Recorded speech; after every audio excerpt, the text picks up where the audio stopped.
Halo semuanya, di video kali ini saya akan kembali lagi membahas aplikasi Krediwan atau yang dulu disebut dengan 360 kredit teman-teman.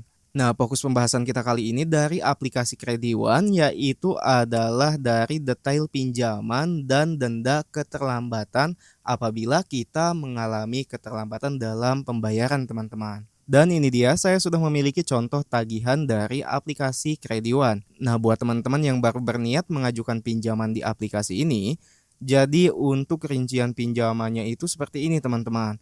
Dulu saya mengajukan pinjaman di aplikasi Krediwan ini sebesar Rp300.000.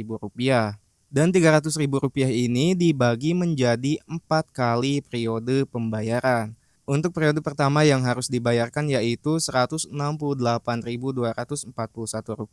Kemudian untuk periode kedua juga sama dengan periode pertama. Lalu untuk periode ketiga dan keempatnya, uang yang harus kita bayar yaitu Rp31.144 teman-teman. Jadi keseluruhan pinjaman yang harus kita bayarkan jika kita mengajukan pinjaman sebesar Rp300.000 yaitu untuk keseluruhan tagihannya mencapai Rp398.770 teman-teman.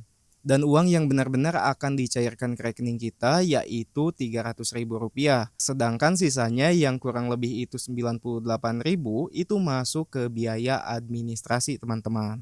Dan untuk tenor pembayaran dari aplikasi ini walaupun terbagi menjadi 4 kali periode pembayaran, satu periodenya itu tidak full 1 bulan teman-teman. Tapi satu periodenya itu kurang lebih 15 harian.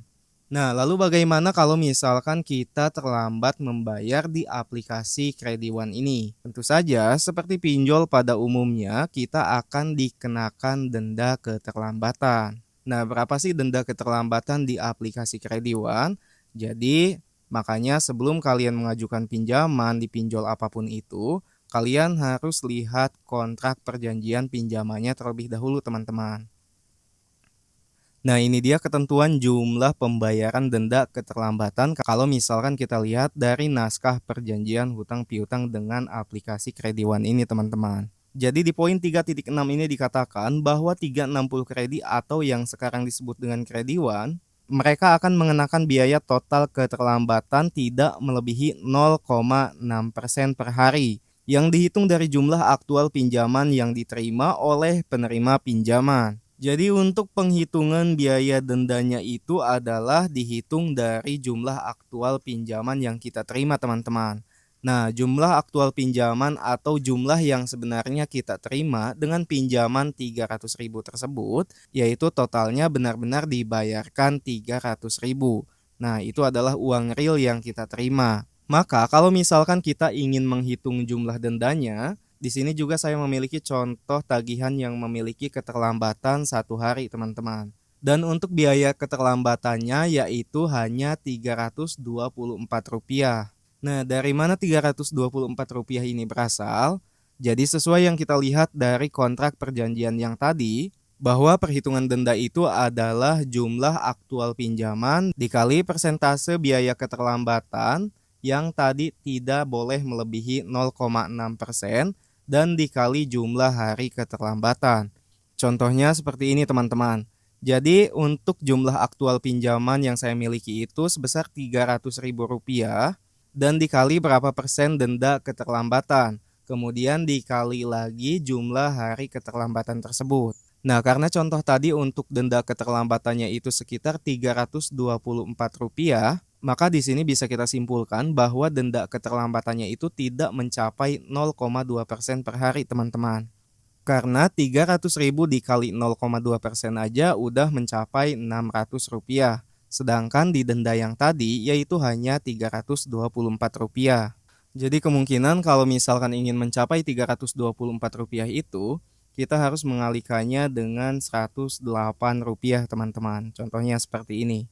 Nah, totalnya sama yaitu Rp324. Nah, hal ini memang kecil yaitu hanya Rp324 per hari. Tapi kalau misalkan pinjaman tersebut terus menumpuk bahkan hingga ratusan hari, ya tinggal kita kalikan aja teman-teman. Hal itu akan semakin membebankan kita dalam proses pembayaran nanti. Contohnya aja kalau misalkan pinjaman tersebut adalah Rp3 juta, maka untuk denda keterlambatan perharinya itu mencapai Rp3.240, teman-teman. Maka untuk denda keterlambatannya itu mencapai Rp3.240, teman-teman. Dan kalau misalkan kita kali 90 hari, nah kalau misalkan kita contohkan dikali keterlambatan sebanyak 90 hari, maka totalnya itu mencapai Rp291.000, teman-teman. Nah, cukup besar sekali. Tagihan yang tadinya kecil justru akan semakin membengkak nantinya. Nah, tapi kalian tenang aja, walaupun denda keterlambatan ini tetap berjalan, tapi denda keterlambatan tersebut tidak akan melebihi pinjaman pokok yang kita terima. Contohnya pinjaman pokok kita itu adalah 3 juta rupiah, maka untuk denda keterlambatannya pun akan stop otomatis jika sudah mendekati 3 juta rupiah, teman-teman. Jadi tidak ada ceritanya saat kita minjol di pinjol legal, dendanya itu akan melebihi dari pinjaman pokok. Nah, mudah-mudahan sampai sini kalian paham bagaimana cara memperhitungkan bunga pinjaman dari aplikasi Krediwan. Dan buat kalian yang memiliki pengalaman lebih terkait dengan galbay di aplikasi Krediwan, silakan boleh berbagi pengalamannya di kolom komentar.